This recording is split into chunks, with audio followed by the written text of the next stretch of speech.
Perayaan Hari Raya Idul Adha 2024 bertepatan dengan momen puncak pelaksanaan ibadah haji di Tanah Suci Mekah setiap bulan Zulhijjah. Hari Raya Idul Adha juga dikenal sebagai Hari Raya Kurban, merupakan salah satu perintah Allah Subhanahu wa Ta'ala untuk menunaikan kurban berupa sapi, kambing, atau domba. Adapun salah satu syarat sah hewan kurban yang boleh untuk disembelih, yakni hewan dalam keadaan sehat dan tidak cacat. Untuk itu, kesehatan hewan kurban menjadi hal krusial dalam perayaan Hari Raya Idul Adha. Pada tahun 2022 dan 2023, sebanyak 517.000 ekor ternak terjangkit penyakit kuku dan mulut, serta lumpy skin disease. Sementara pada tahun 2024, laporan terkait wabah PMK pada hewan ternak mengalami penurunan dan relatif sedikit jika dibandingkan 2 tahun terakhir.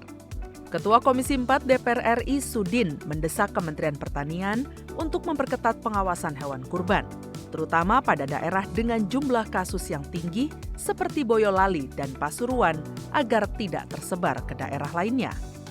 Sudah saya ingatkan kepada karantina untuk memeriksa kesehatan hewan. Contohnya kemarin saya telepon di Lampung supaya hewan korban sebelum disembelih dicek dulu kesehatannya. Karena kalau di tempat kami 2 hari sebelum disembelih itu petugas datang membawa alat semua diperiksa. Dan saya juga berharap di tempat lain seperti itu.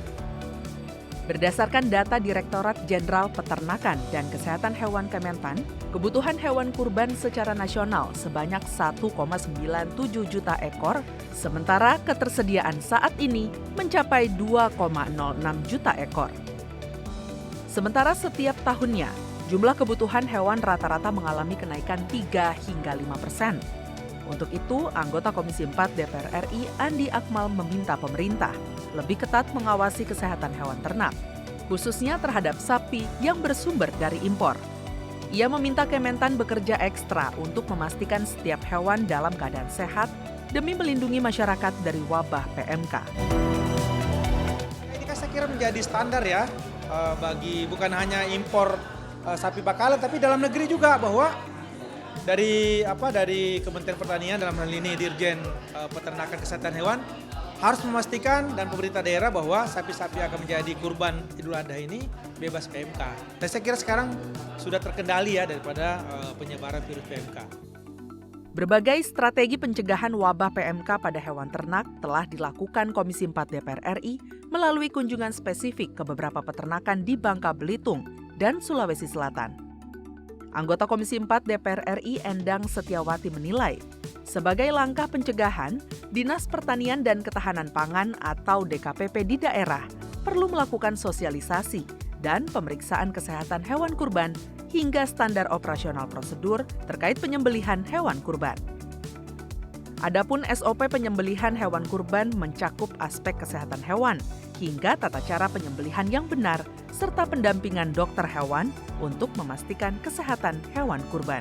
Di perguruan tinggi juga pada turun ke bawah melalui relawan-relawannya.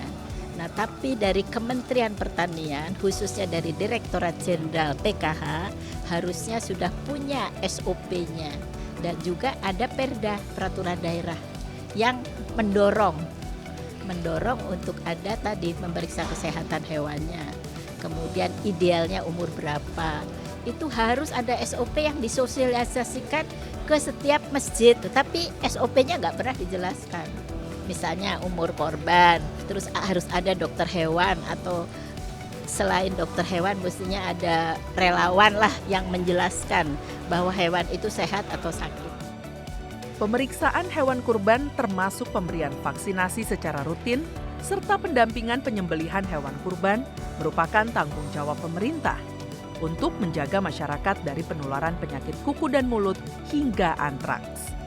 Sehingga masyarakat dapat mengonsumsi daging kurban yang sehat, layak konsumsi, dan bebas dari penyakit.